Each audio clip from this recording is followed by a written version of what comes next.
datang lagi di sesi deep dive kita. Pernah nggak sih Anda ngerasa kayak, aduh pusing banget lihat data numpuk?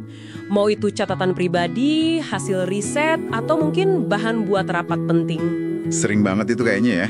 Nah, kali ini nih kita mau coba bongkar bab 6 dari buku Informatika SMP kelas 8. Mungkin kedengarannya buku SMP ya, tapi isinya ini penting banget buat siapa aja yang sehari-hari ketemu data. Betul, jangan lihat sampulnya aja lah ya. Ya kan? Jadi misi kita kali ini simple aja. Gimana caranya biar Anda bisa lebih gampang gitu mengakses, ngolah, dan yang paling penting ya ngertiin data itu. Biar efisien gitu, terstruktur. Kita mau tunjukin gimana spreadsheet, alat yang mungkin udah sering Anda buka itu bisa jadi semacam senjata ampuh gitu, buat nemuin cerita di balik angka dan teks. Betul sekali. Karena intinya itu bukan cuma soal teknisnya kita ngolah data, tapi lebih ke gimana kita bisa narik insight atau pemahaman yang berharga dari data itu. Insight ya? Oke. Ya, nah kita akan fokus ke beberapa jurus kunci nih. Gimana caranya nyari data cepat, terus gimana bikin data itu bicara lewat visualisasi, gimana meringkasnya biar nggak kebanyakan, sampai ngelolanya biar rapi. Apalagi kalau datanya banyak banget. Oke, siap. Kita mulai dari yang kayaknya sepele tapi sering bikin frustrasi ya, nyari data spesifik. Coba bayangin deh, Anda punya katakanlah ribuan baris data nama siswa, tapi datanya acak-acakan, nggak urut abjad.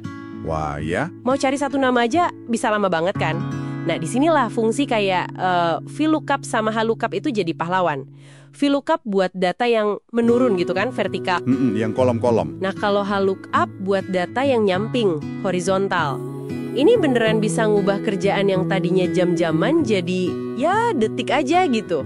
Jadi bisa fokus ke analisisnya, bukan jadi tukang cari data. Bener banget. Dan kadang nih, kita nggak cuma butuh nilainya apa, tapi justru posisi atau alamat data itu ada di baris keberapa, kolom keberapa. Oh gitu ya? Iya, disinilah fungsi kayak match itu berguna. Dia bisa kasih tahu, item ini tuh ada di urutan keberapa sih dalam satu daftar atau range. Terus ada index, ini kebalikannya. Dia bisa ambil data dari sel kalau kita tahu nomor baris sama kolomnya. Ah, oke. Ada lagi choose, ini buat milih nilai dari sekumpulan pilihan berdasarkan nomor urutnya. Jadi, ya bisa dibilang ini kayak punya semacam GPS lah buat data Anda. Biar tahu lokasi persisnya, jadi lebih presisi gitu. Wah, kayaknya GPS data ya. Keren juga analoginya. Nah, itu kan tadi buat nemuin jarum di tumpukan jerami ya. Tapi gimana kalau kita mau lihat gambaran besarnya? Biar nggak detail terus. Nah, itu dia. Disitulah visualisasi data main peran penting. Angka doang di tabel kan kadang, gimana ya, agak dingin gitu ya, kurang intuitif. Betul. Tapi kalau diubah jadi grafik atau chart, ceritanya bisa langsung kelihatan. Misalnya nih, kolom chart atau bar chart yang batang-batang itu bagus banget buat bandingin nilai antar kategori. Kayak penjualan produk A sama produk B bulan ini, mana yang lebih tinggi. Oke, terus ada apa lagi? Kalau mau lihat tren, misalnya penjualan naik turun selama setahun gitu, nah, line chart atau grafik garis itu paling pas. Ah, yang garis naik turun itu ya? Iya. Terus ada pie chart yang bulat kayak kue pie itu. Itu bagus buat nunjukin proporsi. Kayak berapa persen sih kontribusi masing-masing bagian ke total keseluruhan. Tapi ini catatan penting. Pie chart cuma efektif buat satu set data aja. Dan sebaiknya bagiannya nggak terlalu banyak. Nanti pusing liatnya. Oke, jadi nggak semua data cocok pakai pie chart ya? Betul. Terus ada area chart. Mirip line chart, tapi area di bawah garisnya diisi warna. Ini biasanya buat nunjukin volume atau besarnya perubahan dari waktu ke waktu, selain trennya juga.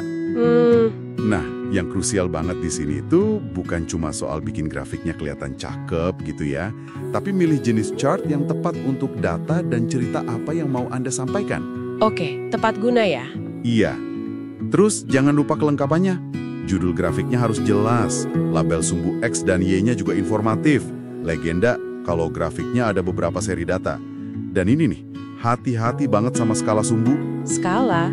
Kenapa emang? Soalnya, skala yang beda, meskipun datanya sama persis, itu bisa ngasih kesan visual yang beda drastis loh.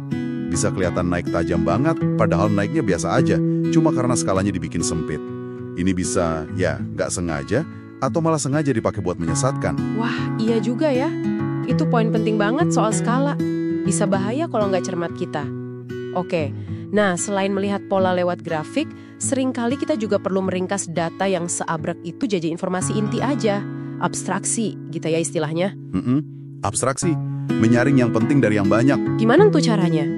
Di buku ini disebutin ada sum if s sama count if s. Bedanya apa sama sum if biasa? Nah, ada S di belakangnya itu kuncinya. Sum ifs dan count ifs itu bisa pakai banyak kriteria sekaligus. Kalau sum if atau count if kan cuma satu kriteria tuh. Oh gitu, jadi lebih canggih ya? Iya, misalnya Anda mau hitung total penjualan produk X, tapi hanya di wilayah Y dan hanya pada bulan Z. Nah, 3 kriteria kan tuh. Pakai sum ifs. Atau mau hitung, ada berapa transaksi yang memenuhi 3 syarat itu? Pakai count ifs. Berguna banget buat bikin laporan yang spesifik. Oke, itu buat yang spesifik. Kalau mau yang lebih fleksibel buat main-main sama data gimana? Nah, kalau mau fleksibilitas lebih tinggi buat eksplorasi data, buat ngulik-ngulik gitu, pivot table itu jagoannya. Ini fitur luar biasa sih di spreadsheet. Anda bisa meringkas data besar berdasarkan satu kategori atau bahkan 2 kategori silang. Contohnya gimana tuh? Misalnya, Anda punya data penjualan rinci. Dengan pivot table, Anda bisa cepat banget lihat, rata-rata penjualan per produk di tiap kota, atau total penjualan per salesman per kuartal. Gitu. Wah, keren ya. Yang paling enak, Anda bisa ubah-ubah ringkasannya dengan gampang banget. Tinggal drag and drop aja biasanya. Mau lihat jumlah? Bisa. Mau ganti jadi rata-rata? Tinggal klik. Nilai terendah, tertinggi? Bisa juga. Plus, bisa filter datanya langsung di dalam pivot table itu. Kayak punya dashboard mini lah buat data Anda. Kedengerannya powerful banget ya. Jadi nggak perlu repot bikin rumus manual yang panjang dan rumit gitu ya. Betul, sangat mengurangi kerumitan rumus manual. Nah, ngomong-ngomong soal biar nggak rumit, ada satu lagi nih fitur yang bikin pengelolaan data jadi lebih gampang dari awal. Apa tuh? Namanya fitur tables. Jadi kalau data Anda masih polosan gitu, Anda bisa format jadi table. Biasanya cuma sekali klik aja kok. Terus untungnya apa di format jadi tado? Begitu jadi table, wah banyak untungnya. Pertama, filter sama sorting data jadi super gampang. Tinggal klik panah di header kolomnya aja. Kedua, kalau Anda nambah data baru di baris bawahnya, itu otomatis masuk ke dalam tabelnya. Jadi rumus atau chart yang pakai data dari table, itu ikut ke update. Oh, otomatis ya? Nggak perlu atur ulang range? Nggak perlu sama sekali. Terus, bisa juga otomatis muncul baris total di paling bawah table. Di baris total ini, Anda bisa pilih mau nampilin sum, average, count, min, max, dan lainnya buat tiap kolom, tanpa perlu nulis rumus lagi. Ini bikin data kita jadi lebih terstruktur, konsisten, dan gampang dikelola. Apalagi kalau datanya dinamis, nambah terus. Wah, oke. Jadi kalau kita rangkum sedikit nih ya, deep dive kita kali ini, mulai dari nyari data spesifik yang tersembunyi pakai VLOOKUP atau HLOOKUP, terus ngelihat cerita di balik data, pakai chart yang pas dan hati-hati sama skalanya tadi, terus ngeringkas data yang bejibun jadi intisari, pakai sum ifs, count ifs, atau yang super fleksibel, pivot table. Sampai akhirnya bikin data kita rapi dan gampang diurus dari awal pakai fitur tables. Ternyata banyak ya senjata rahasia di spreadsheet yang bisa bantu kita naklukin data. Banyak-banyak. Dan sebenarnya ini baru permukaannya aja loh. Nah, ada satu hal lagi yang ditekankan di buku ini yang menurut saya bagus. Selalu uji dulu rumus atau proses analisis Anda di sampel data yang kecil sebelum diterapkan ke data yang besar. Oh iya, biar yakin bener dulu ya rumusnya.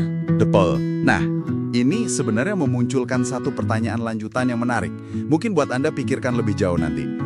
Gini, ketika Anda nanti berurusan sama data yang ukurannya benar-benar masif, katakanlah jutaan atau bahkan miliaran baris data, gimana caranya Anda bisa benar-benar yakin, seyakin-yakinnya, kalau ringkasan atau visualisasi yang Anda buat itu bukan cuma sekedar benar secara hitungan matematisnya, tapi juga benar-benar mewakili cerita asli dari keseluruhan data itu.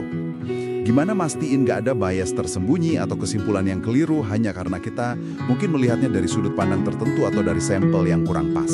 Wah, itu pertanyaan dalam juga ya. Gimana memastikan representasi datanya itu valid di skala besar? Ya, sesuatu untuk direnungkan lebih lanjut lah. Oke, pertanyaan yang sangat menarik untuk jadi penutup sesi kita kali ini. Semoga deep dive singkat ini bisa ngasih pencerahan buat Anda dan mungkin jadi pemicu rasa ingin tahu lebih jauh lagi ya soal dunia analisis data yang ternyata luas banget ini. Semoga bermanfaat ya. Sip, sampai jumpa di penelusuran kita berikutnya.